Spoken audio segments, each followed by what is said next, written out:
Hello, everybody. This is Trisha Dyka, and I'm showing that we're live. Just give me 1 second to make sure. Yep, we are live. All right, everybody, I'm really excited to be here. I'm enjoying getting back into these interviews. I offered them a while ago, and I'm starting again. And I'm really super excited to have this conversation with you. Is the 5 keys to have a great integrative wellness. And I love anything about integrative wellness, our whole health, healthy eating, a healthy lifestyle. Like I've done so much in my life to change. So I want to welcome Denise, and we are going to actually start chatting about that. But I'm going to tell you a little bit about her first. Denise is the creator of the Healer's Realm podcast, brought to you by the Shamanic Group, where people are given applicable tools and understanding to be guided in their own wellness journey. Denise is a full-time grad student on the journey to ultimately obtain her PhD in mind, body, and medicine, specializing in psychophysiology and certified in integrative wellness coaching. She's a world traveler, skilled energy healer, and transmuter, and speaker who leads powerful guided shamanic meditations and journeys. She also educates people on health and wellness so they can integrate mind body practices and complementary medicines into their holistic wellness journey. So welcome, Denise. I'm like super excited to have this conversation with you. I am so excited to be here and have this conversation. This is a conversation that needs to be being had all over the world. It really is. Absolutely. I find that I had a, significant diagnosis over 8 years ago that has totally changed my lifestyle in so many ways. And I'm actually so glad that it did happen, because I was able to look at every aspect of my life and really start this holistic healing journey that I'm on now. Yes. And you know what? And this is the problem that I have also myself faced is that why did it have to take a huge event in order for us to wake up and say, I should be on my ish about this. This is my health. Health is wealth. Once it's gone, if you had a dream to travel the world, it's gone. Like you're not going to be able to obtain so many of the dreams that you had if your health leaves you. Yeah, health is wealth, health is abundance. It is so true. You can strive for that money or your business or these things that you want, these goals that you want. But if your health is not there, then it is really difficult. It really is. So, and it's interesting that you say that. Why did it have to come to a huge event for all this to happen? Like in my case, I didn't know what I didn't know. Like I was like, oh, I got a problem. All right, let me go to a doctor. Maybe they'll give me an antibiotic or whatever. And I had done this a majority of my life. And I always thought, like, as things happened, that I was eating healthy or that I was making healthier choices in my life. And to find out that, yeah, I was doing a little better than what I was, but still the choices were really not that great. So I'm like excited to dive into these 5 keys with you.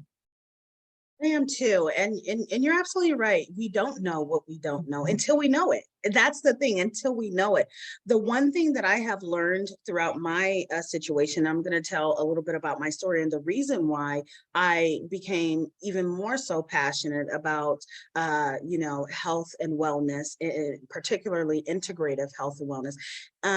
We have got to do things proactively before the events happen, before the things happen. We've heard of these things happening to, people in our family, friends, on the news. I mean, even with Serena Williams, she actually went through a particular situation that I went through. She had a pulmonary embolism before. And when she was pregnant with one of her children, she had another one, told a health professional, and was pretty much disregarded until they found out, oh, wow, she has one.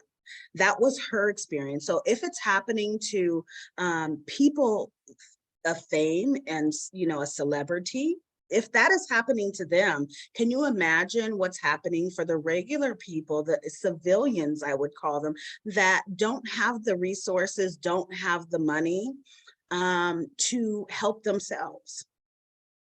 Well, I know, or at least here where I live, going to a holistic practitioner, the insurance doesn't cover it. So a lot of doing holistic wellness is coming out of your own pocket. And on top of that, and this boggles my mind, it boggles my mind. I don't understand. You could go to McDonald's and spend 20 bucks, right? And get all crap. And then you go to the supermarket to buy organic produce, and $20 is really doesn't go that far. And I would much rather pay for my health and wellness than pay for my illness and pray to get better. I mean, been there, done that, not going back. So for me, it's a no-brainer. But there's so many people out there that it's not as readily available. It blows my mind. And you're absolutely right. It's not as readily available. And you have to understand also that this is what population are they targeting? When they say eat healthier, what does that actually mean? I was actually looking at I think it was was it The Hill? No, I think it's Forks Over Knives. It was a documentary, either Forks Over Knives or Food Inc. And they were, I think it was Forks Over Knives. And they were talking about how basically the food pyramid that has been remade several times over the course of, however many years, I think it was 40 years. It's changed, but still, if you look at the pyramid where they say a balanced, healthy meal is a lot of sugar. It's a lot of things. It's a lot of different things that you could eat. I mean, you could eat a bowl of Lucky Charms and that will be a part of the balanced meal, but we know that like certain cereals are not healthy for us. They have things that really, number one, we can't read them. and if you can't read them, how could you really know what it is? And obviously it's probably not healthy for us, but these are the things that they're saying is a part of the balanced meal, the pyramid. And so when you're talking about that, what people are they focusing on? And then at the same time, in the demographics, when they're focusing on those people, what people that are being able to buy these healthier measures, being able to shop at Whole Foods, Harvest Markets, or whatever the marketplace is in your area that's more on the healthier side, what are they knowing that we don't know? That the people that are having to revert to shopping at the places that don't have the better food quality, that don't have the better, food standards, what do they know that we don't? Interesting question, right? It is. Yeah, so I would love to get into these five keys. And this is, I do want to talk about some other things too, but let's get into some 5 keys. And then, if you do have questions, we could go through that. But there's a lot of questions in how all of these things are ran. And matter of fact, in the United States alone, there's different, traveled to different countries. So I've been to about 12 different countries so far. I'm still, I feel like I'm still a lightweight, I know people that have traveled to 60 and 80 countries. So I still feel like a lightweight, right? But in the 12 countries that I've traveled to, what occurred to me, and my most recent one was in Japan. So Japan was earlier this year, and France and Italy was last year. And what occurred to me was that in these particular places, in these countries, they don't allow certain foods. They have so many different foods and products, and I guess you would call them chemicals, banned in that particular country. But the United States, I think it's over 200 and some odd things are banned in the UK alone, that the United States allows. I think it's 256. I can't remember the exact number, but it's in the 200s. But the United States allows it. Allows these things that other countries are saying, no, we're not allowing our people to eat. And you have to also think of it like this. Let's just say that we have ketchup, right? ketchup, you're putting ketchup on your food, you know, whatever you're eating, whether it's French fries, a hamburger, whatever it is that you're putting ketchup on, right? And the ketchup is going to be different in these different countries that have banned certain kinds of chemicals and things that the United States is allowing to put into our foods. Why is that? Why is the United States okay with putting pretty much poison into the foods that is not allowed in other countries? Mhm. You know, so we have to understand the targeting, the demographics of things, because everything is not happening to everybody. Mhm. So let's get into these 5 keys, right? So the 5 keys are really number one,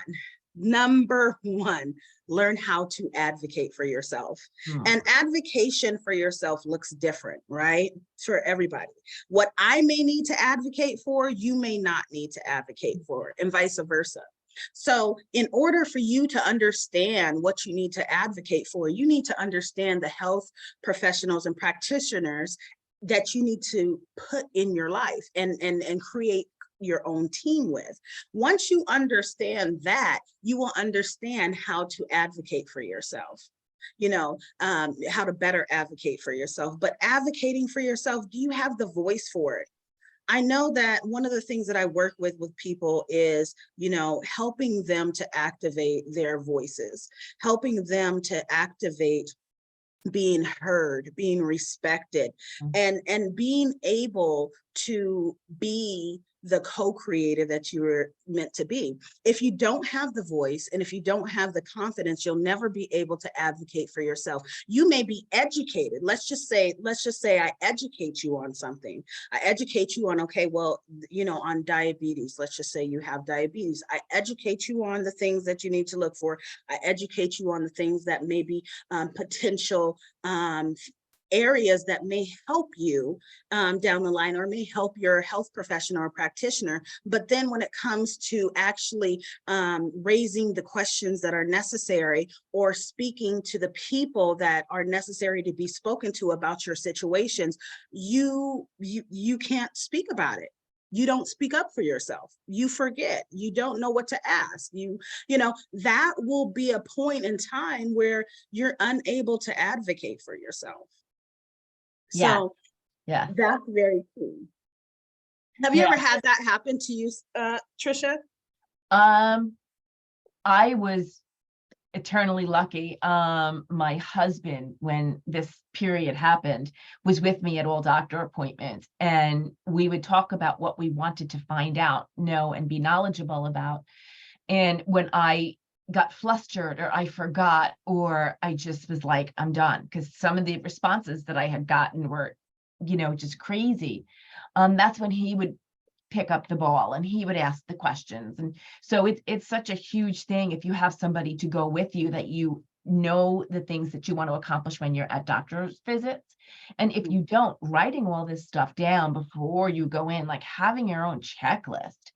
And I get, you know, being at a place and not feeling confident in speaking up, because here you're talking to an expert and they're supposed to know everything. But for me, that's not the 100% truth. You know, I've been in instances where I was speaking to doctors or technicians or nurses, and they're telling me I'm wrong, and I'm like, no, you know, I know intuitively what's good for my body. I know intuitively the path I want to go, and it's not meshing. And sometimes there can be a bullying between you and the other person. So that's like just something to, you know, again, just my experience that I'm sharing. No, it happens all the time. It happens all the time. It's like, and this is in between health professionals and practitioners. And it does happen where they have this egotistical view of they know everything and you know nothing.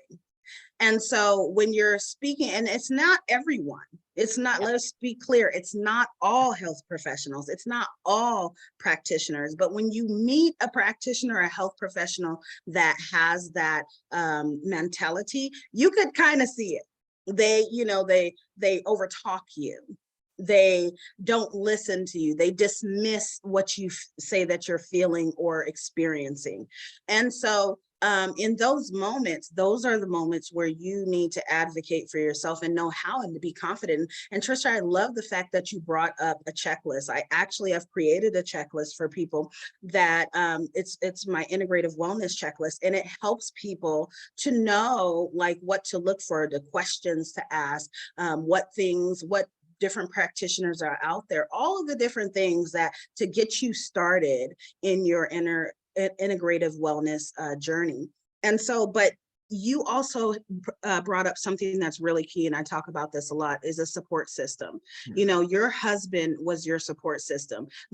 I remember when I had got the news about my situation, and I was going back and forth with so many different doctors, and they were telling me, oh, well, there's nothing that can be done. And so they would run tests and everything else, and they were telling me, oh, there's nothing that can be done. You're just gonna have to be the way that you are for your whole life. And this is kind of like a good time for me to speak about my story, and I'm just gonna make it short and sweet. It's basically about 8 years ago, I had in between, within that 2-year period of time, I had supposedly 3 different pulmonary embolisms in less than 2 years.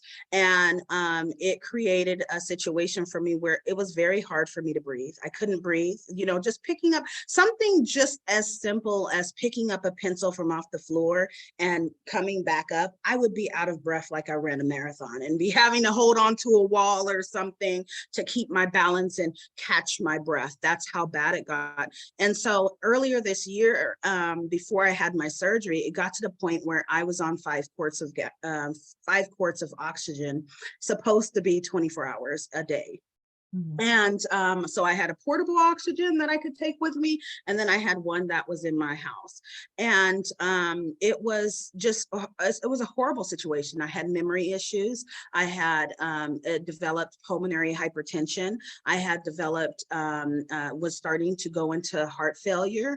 And I was being told by these different health professionals that there's nothing that can be done except for a pill and a shot in my stomach to lose weight. That's what, and of course take blood thinners. And that's what I was being told. Thank goodness I had developed a team of experts that were able to do the things that were necessary in order for me to get real understanding of my treatment options. Once I got those real understanding of my treatment options, I was able to learn that I needed surgery in order to correct the problem. And that was the only route that would correct the problem. And they even went as far to say, if the doctors would have just performed this one test, they would have known that. And once again, I just did not know what to ask. I did not know what I did not know at the time. And so me going into surgery, and let me just tell you, even in those moments, I had different health professionals down to, I think, 2 or 3 weeks right before I had surgery. And I already knew I needed the surgery, and that was the only way. But I also wanted to still, I'm like, I don't want to go underneath the knife, anything to not go underneath the knife. So if there are any other things, so I was still, doing my own due diligence and finding out if there was another option. And so one of the doctors right before, like I said, 2-3 weeks before the surgery, they also told me, oh, there's nothing that can be done. I can't do anything. I could give you a pill that may help with your pulmonary hypertension, and you do need to lose weight, but there's nothing that can be done. You will never run a marathon or anything. And this is just the way that your life is going to be for thus forward. And, listening to me now, and I was just with a group of friends yesterday, when I used to talk, you could hear in my breath, I would, like, in different words, I'd be, I would not be able to, it sounded like I would had asthma or something. And then, they would ask me, are you okay, Denise? And it was just horrible because I had these breathing issues, and now I don't have any. I was actually doing jumping jacks the other day, and I need to do them today as well. So, but I'm doing jumping jacks. I'm walking and talking. I could not walk and talk without being out of breath. And so, in this situation and in my experience throughout throughout this whole time, I learned how to advocate for myself. I learned like the different things to ask, what to look for, what is a good and healthy team mate, because that's what they are. They're supposed to be collaborating with you, not, running the show. This is your body. This is your health. This is your story. It's a collaborative effort, and you decide who you bring in and who you don't.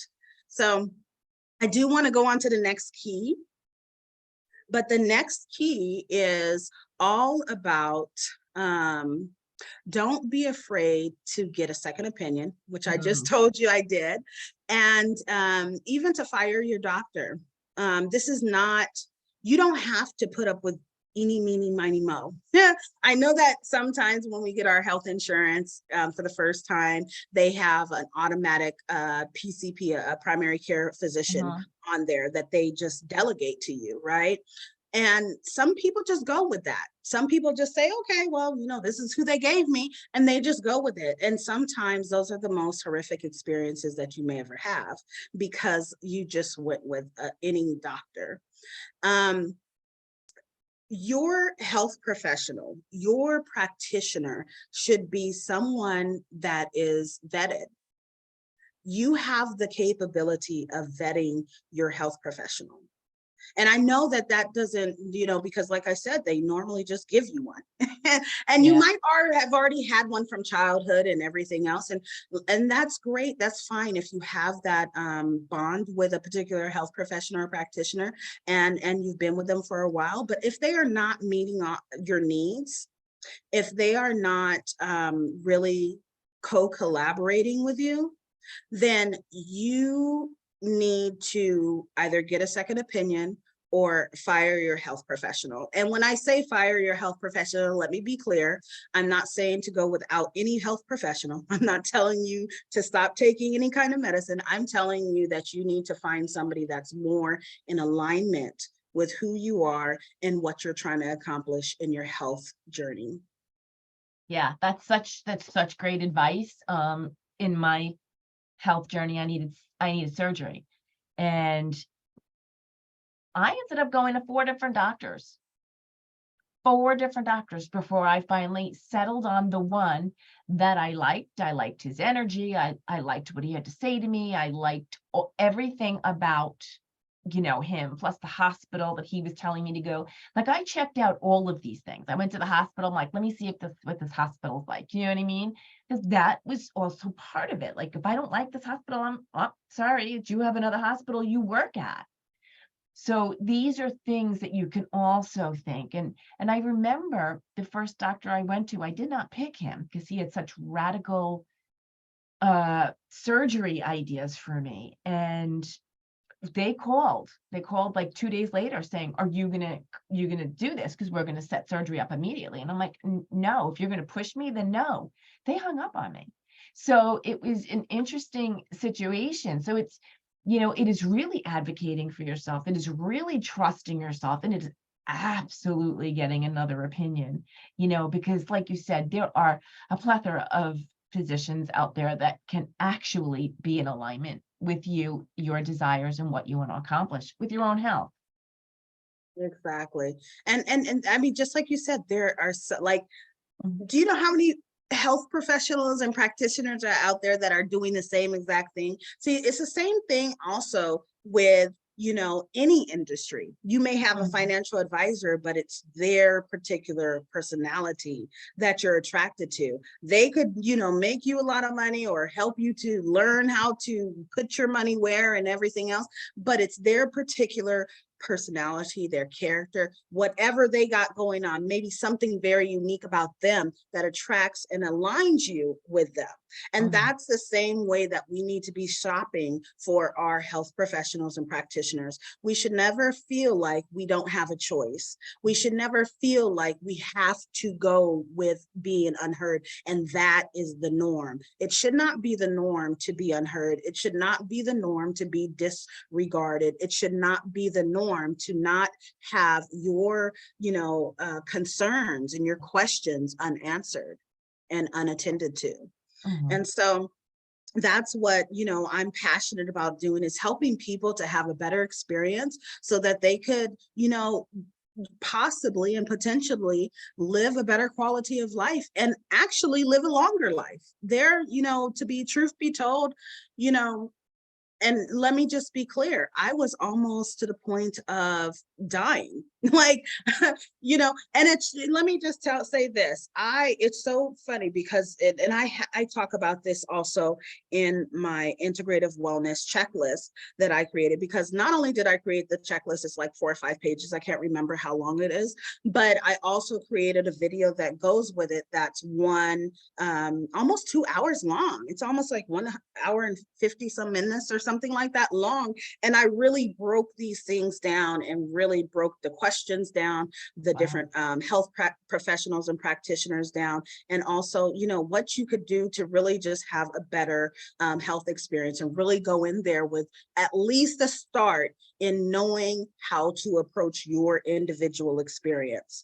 So it's just very that we get educated and we know that we are the ones that can be, we are the ones that can be in control. And realistically, even if you feel like you haven't been in control, you have been in control, because at any given moment you could have said, you know what, you're not for me. Let me find someone that is. Yeah. Yeah. So number 3, the third key is know that your health professional is human. They're human too, and not God. Let me say that. I said all the things that I did say, and everything else. And I was actually gonna get ready to talk about how they made my surgery elective, but I'll keep that for another day. That was very interesting how they put my surgery, almost me dying and almost me, I like I could have died. Like it was getting bad. But it was an elective surgery, and you have to ask yourself why these things are happening.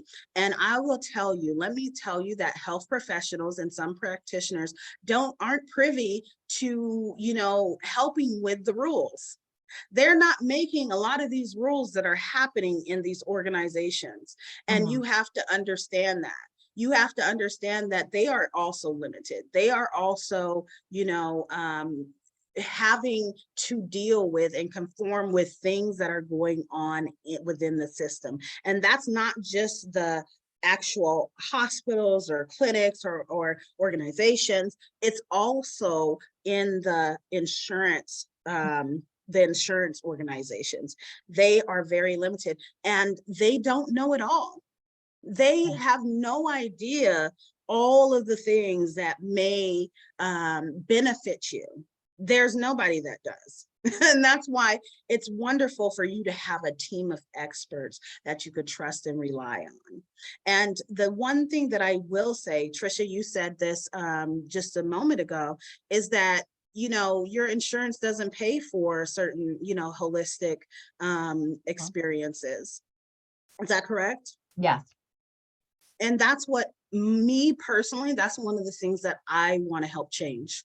Like, it's ridiculous. There's so much research out there on integrative wellness and medicine that we have the opportunity, if we take stances, and really, this is really a movement for me, a movement in the making for me, because we need to take a stance and say, this will happen no more. Too many people, like I said, too many people have fallen sick, ill, have died because of the lack of education, the lack of health insurance being covered, the lack of opportunity. And it, hits different demographics differently. However, it's still hitting all of us. It's still hitting all of us. And so, go ahead, Trisha. I'm sorry. I'm like, and there's just this one other piece that I wanted, because they are human. They don't know everything. Like when I went to my doctors and I asked questions, where I've done a tremendous amount of research on food, there's not a big class or teachings on nutrition for a lot of doctors, which is I didn't realize how little it was until I had my own situation. Then I'm like, wait a second, what? I'm like, how can you tell me that food is not a healing presence in our life. And I thought it was so interesting that their nutritional teachings are they're not that wide and varied. So yeah, they're definitely human. Just like the rest of us. Just like the rest of us, it is true. And so at one point in time, I was very angry. I was angry because why did it take 8 years? Why did I have to go through the Mhm. feeling and thoughts of potentially not being here for my kids? Let me just say this. I did go through those thoughts, but me personally, the mindset that I have, I will completely dismiss something and work towards the alternative of what I want to see. So let me just say that I did think it, but it just didn't linger. And thank goodness. Yeah. But for a lot of people, it does. A Yeah. lot of people, they cannot even fathom another opportunity that may possibly not lead to death for them, or may possibly not lead to a horrible quality of life for them. They can't even fathom it because they have been, conditioned and to believe that Mhm. this is the only option. And a lot of times doctors do say that, health professionals or practitioners do say this is the only way. I was told that. I was told that by multiple people, like multiple health professionals. This is the only, and for multiple years, this is the only thing that can be done. I was told, oh, all you could do is pray now. When a health professional told me that, I was like, are you freaking kidding me?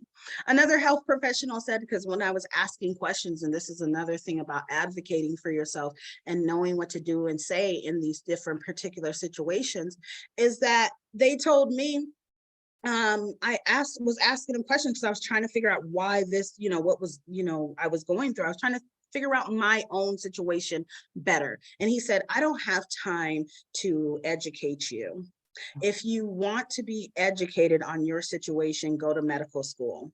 But what I do have time for is to tell you whether or not you could lay flat, whether you or not you should, the things that you should, she said the things that you should think about is whether or not you could still lay flat on the bed, or whether or not you could go to like a really high altitude place because of your breathing. He just started throwing these things out here. And once again, it led me to understand, oh, this person is unfortunately, in his own humanistic realm, where I have to really say, okay, thank you for your time, but you're definitely not my educator. You're definitely not the person for me. I need to find somebody that is. But thank you for what you have done for me so far. And it was just an eye opener to me, as far as, because he's not the only one that thinks that. Yeah. He's not the only one that says, I'm not educated, or I don't have time. Maybe they want to educate you on it, but they don't have time to. And a lot of patients, just like myself, we don't know the lingo. I know a lot of the lingo because I've worked with health professionals in the past. I used to be in clinical research. And so I worked with several different doctors and medical staffs for years. And I know, how they talk, the different things that they, have in their lingo and the protocols and all of that, their SOPs. So I know the lingo, but at the same time, for a person that has never went through a particular situation or never seen a particular situation like mine, it's like speaking alien. Yeah. So let me, if you can't educate me, where can I go to get educated? And that's not a question or even something that was extended to me. And Yeah. that's a problem. Yeah. That's a That's big a problem. And what happens is, and this is also my experience, when you ask them, they get upset. Oh yes. So when that happens, again, it's that is telling you, well, I need to find somebody else who's willing to hear me out, listen to my questions, and actually answer all my questions without being like, I'm sorry, your 15 minutes is up, or, whatever it is. And, my next patient's here. So, and unfortunately that happens due to insurance and things like that. But, yeah. It does. It does happen due to insurance, and it also happens due to organizational policies. It happens due to, okay, well, if I'm late, already running late with this patient, I'm going to have to speed this one up so I could get, meet my Yeah. protocol, get back on track. It just really, it's really unfortunate that these things are happening. And these are the things that, once again, that we all should be advocating for change for, because there's no way in the world, if I have a situation, that such as my lungs, such as my situation where I was going into heart failure, I was going into, I had pulmonary hypertension, and all of the things, and I couldn't breathe. There's no way that I could tell you about my circumstance or really get some answers in 10 to 15 minutes. And I shouldn't have to feel rushed. I shouldn't have to feel as if my questions are answered. And God forbid I forget a question. Can I get in contact with you after this meeting, this appointment? Are you able to be reached? And if you are, do you return calls? Do you return emails? These are things that we should all be asking about our health professional, because if we don't challenge them to step their game up and really be in for the patient's well-being, then they won't do it.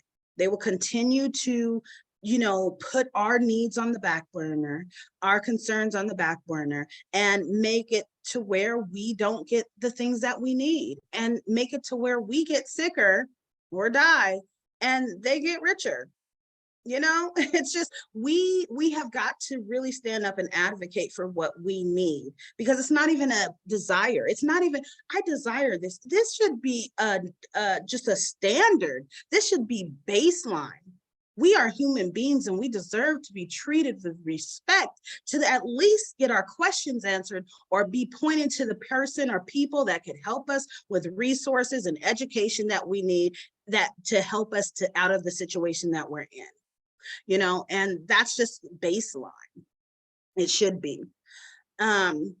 So one of the things, once again, research leads me into my next key, research. Now, it was very interesting to me because research is very important to me. I love research. I was in clinical research. And then, I'm on the journey of getting my, PhD. And because I am a grad student, I'm in grad school and I'm doing all the things, I have extensive resources, at my fingertips, where I could go in and read the different articles and different studies. And let me just say this. I want to be clear. When you're reading an article that is in a journal, let's just say psychology.com, compared to you're reading something that was actually done as a clinical trial, like a clinical trial review, it's different. It's different. It's totally different. The articles, I'm not going to dismiss them, because they're very, very helpful. They're very informative, and you could gain a lot of understanding and direction and resources from those articles. However, we're talking about real clinical trials that have been performed to really come to the different conclusions. What kind of, methodology did they use? What kind of conclusions were based? What kind of demographics were used? Because that's another thing, is you could be talking about diabetes, let's just say, and diabetes may be hitting in one demographic differently than what it's hitting in another. So if you're only getting your basis off of a particular treatment plan or a particular, and this is not medical advice, this is just what I have experienced in and what I've learned about. But if you're talking about a particular direction to go in how you take care of your own health issues, then you need to be talking about, well, where are these resources coming from? Where did this information come from? What kind of demographics were done? How many clinical trials were done on this? And what if one clinical trial is completely opposite in what their conclusion was than the other clinical trial? How do you match that? There's a lot of different research that needs to be done in order to gather up the whole picture. And a lot of times you're given a piece of that picture. And that's what, may be confusing to you, because you may think that, oh, I did my research. Oh, I got this information from this health professional or practitioner, and it's not the full picture. So when you do research, you need to make sure that you're collecting enough data in order to look at the whole and complete picture. So research is more, and like I said, because I'm in school, I do have more researchers, but you could actually research and get actual studies that have been done on so many different things, whether it be meditation, whether it be, diabetes, hypertension, whether it be stress, all of these different things. You could go to Google Scholar, Google Scholar, and they'll be able to, search whatever you want to search and find the resources. And you potentially could get several different studies based upon the thing that you're trying to investigate. Wow. I did not know about Google Scholar, so that's actually a great resource. Yes, Google Scholar is, and to be perfectly honest, sometimes I favor Google Scholar over the resources that are in my school library, and that's just me. I think it's a little bit easier to navigate. That's what I like about it. It's a little bit easier to navigate and pull up the resources that you're looking for. So just make sure that you do your due diligence, and even after you do the research, ask questions. Go back and ask questions. And one of the things that I will say is that the operation that I needed to have done had been going on for many years. I think it was a YouTube video that was done, I think in 2011 or something like that. And they were talking about that. And they were talking about the only way that you'll know that your patient needs this surgery is if you do this one test. And, all the way back from then, but this is like UCLA and I think not, it was a UCLA, I think it was UCLA that originated from doing that particular surgery. But if I did not ask the questions and do the research prior to, then I would not have known, okay, well, I don't need to, just rely on this one conclusion that this doctor has given. I need to ask more questions and get a more better understanding by collecting more data. And that's what I did in order to help myself to have a better outcome. Yeah. So research is necessary. So the last thing, and actually I do have a bonus after this fifth one, but the fifth key is make sure that there is a collaborative and co-created experience. I know I spoke about that during this conversation, but I do want to go on about it a little bit more, because it's very important for you to understand. We have been conditioned since little kids to go to the doctor and believe every single thing that they say and not question it. If they say that we need to have a shot, we take the shot. If they say that we need to, change our diet to this particular diet frame, we change our diet to that particular diet. If they say that we need to take this pill, what do? Get the water and jug it down. It's something that we have been conditioned to do from a kid. Kids don't question when their parents say, here, take this. If you have a cold, a headache, or whatever the case may be, they don't question it because they rely and depend on the trust of their whoever is telling them to do this, right? Same thing with us. We've been conditioned to do this. It's time to recondition yourself in asking questions. It's time to recondition yourself in asking questions that are going to help you to understand whether this professional, this health professional or practitioner is going to be able to give you the co-created and collaborative experience that you need. And one of the things, I'll put a few things out there that may help you to understand how you could understand whether that's going to happen. So one of the things that you could ask is basically tell them about what you may do outside of the hospital, outside of the organization, outside of their doctor's office. Do you take herbal remedies? If they decide to shun you, to shame you, you're gonna die, kind of like you, for doing something that is not orthodox in their views, then that's not the health professional that you need to work with. You need to work with a health professional that is going to be more willing to listen to you and not just respond to you. And don't get me wrong, there may be instances and times where maybe what you are taking is not beneficial for you. It may be interacting with something that you're getting ready to Yeah. do, or something that you're taking, or anything like that. And yes, in those times, definitely make sure to do your due diligence and listen and do whatever you need to do to keep safe. But what I am saying and what I'm speaking to right here is, if this person is unwilling because of their own biases to allow you to integrate different experiences that may be beneficial for your health experience, for your health journey, Yes. then that's where you know that it's not going to be a co-created and collaborative effort. It's not going to be a co-created and collaborative experience. Mhm. Yes, yes. I know just recently we were speaking to our holistic doctor, and her whole basis is, I'm here to help you. Let's figure out what's going to work. And, it was not easy to find that person. But when I found that person, I was like, that's the person I want, because I want to be able to come to you and say, I found this, I found that, I found this. How is this all going to impact everything we're doing? Is this worth anything? And it's great to be able to have that collaborative efforts to make you feel good inside about it and really propel you on your healing, healthy journey.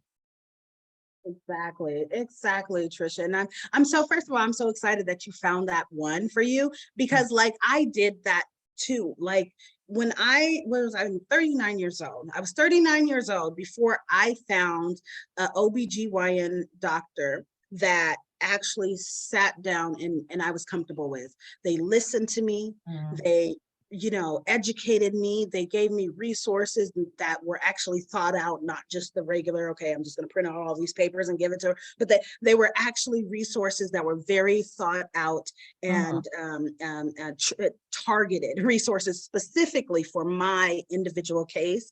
And it was just such a wonderful experience, because, and then I had to think, like, why did it take all this amount of time? Till I was 39 years old. I mean, when we go back into how long, as far as women, when we first started to go to the, gynecologist, the OBGYN, it was like when I was like, I think 10, like around 9 or 10, when I first started my menstrual, and I went to the OBGYN for the first time. And it was like, okay, why did it and I went to several, because I haven't always lived in the same place. And so I went to several over my lifetime. And why was it took that long for me to actually find a health professional that made me feel comfortable? And I did ask her, I said, why, this is such a different experience for me. I was shocked. I was really in shock, like, what is going on? I said, why do you approach healthcare and people like you do? And she said, well, when I was younger, and she was actually from, I think she was from London. She was from the UK or something. She was from, Europe somewhere. I can't remember. But she said, well, when I was younger and I started going to the, gynecologist, I did not like my experience. And I said, you know what? I'm going to become a doctor because I want to give a person a better experience. And I feel like that when you're talking about health professionals or practitioners, that's the one of the biggest keys for them, is to be able to understand that the patient wants to have a better experience. Yes, I totally agree. Yes. That's important. Yeah. So in my journey, I've been working for 8 years with a holistic doctor who, we've gone through so much together. And you're talking about an OBGYN. Just yesterday, I ended up, for the first time, actually booking an appointment with a midwife, and I absolutely loved the experience. So, it's about finding and being comfortable with these practitioners, as well as there has to be a level of trust. Like, you have to trust them that they have your best interest at heart, and that you're going to work together as a team to figure out your issues. Exactly. Work together as a team to figure out, your issues. And the thing is that if you are afraid to, like, for instance, I am, on the shamanic path. So I practice shamanism. The one thing that I would never want to hear from a practitioner or a health professional is that, oh, you shouldn't do that. Shamanism has been around for like thousands of years. Oh, If people don't know that, please know shamanism has been around for thousands of years. It's not something that just popped up in the last century or something like yeah, that. It's been around for thousands of years. This has been passed down from, generation to generation. And for you to tell, and there are health professionals that do this, because I've had this happen, and mock, really, they were mocking shamanism as a whole. But for you to tell somebody that is that's something that they do, and it could be anything. It doesn't have to be shamanism. It could be something else that they're doing, where that's something that they've been doing for however long, or they believe in, or maybe that's a family, thing that's been passed along. And for you to tell them that they're going to die, or they're stupid for doing it, or just try to make them feel dumb, or try to make them feel bad, then that is not the health professional yeah, for you. And that's where yeah, you need to yeah, move around and find somebody that you could actually have a conversation with. And even if they don't believe it, are they willing to be open enough to have a respectful conversation with you and help you yeah, in your journey with what they're working with what you're working with. So that's very important. So I yeah. do want to give away this bonus, y'all. And because I know I said 5, but there's so many different things I could talk about. I wish I could talk about all of them on this live, but I can't, because it's just so much to talk about. But the bonus is that, and we kind of like touched on it, is that doctors, and I want to be clear, because it's the health professionals and practitioners, they're not really the villains. Yes, they all have their own, issues, just like we do. We all, as human beings, have our own issues. But let me just tell you this, is that, especially during COVID, doctors had a very high rate of suicide. They were going through extreme amounts and high levels of overwhelm, stress, burnout, and a lot of them weren't able to handle it. And so I want you to be clear that the enemy is not them. The enemy is changing the game, changing the way things are being done, changing the system, and not allowing these things to happen, not allowing it, because these doctors, they're at times, they don't have a voice to change it. They cannot say and dictate what the organizations and insurance companies are willing to do, because they only see us as a number and not as a person. And so we have to realize that in our advocating for ourselves, we have to advocate for better systems, better, SOPs for organizations to follow, better protocols for organizations to follow. Yeah. Yeah, and we have well surpassed our time at this point, and I love this conversation because it is very near and dear to my heart, as I really have learned to advocate for myself. So, maybe down the road we can have a follow-up conversation, but I would love for you to share your details, where people can reach out to you, connect with you.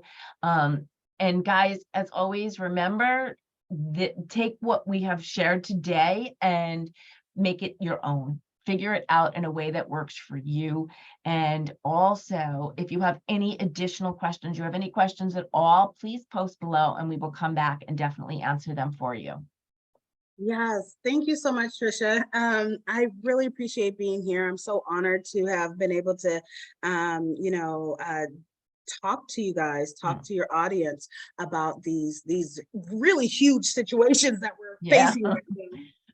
But you could reach me if you have any questions or concerns, you can feel free to DM me. I'm here, Denise, the wound healer, on Facebook. It's so funny for me to actually say that out loud, but like that, that's my Facebook page. But I'm also at the Healer's Realm on Facebook as well, and that's my my actual page, my business page.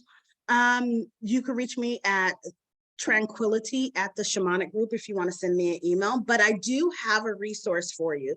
If you guys are willing to, go on with your health journey and you want some more resources and you want some more information, I have a resource for you, which is my integrative wellness checklist that I've done that could give you the resources and at least the direction in which you could go to start to answer those questions that you have that you just need direction in. I also do have available a video that, like I said, I did a almost 2 hours on that video, just breaking everything down that's in that checklist so that you could have a better health and wellness experience. So at the end of this call, just post all your links. Everybody can catch up with you and see this. And guys, thank you so much for watching, for joining in, for watching the replays, and have a great rest of your day. Bye.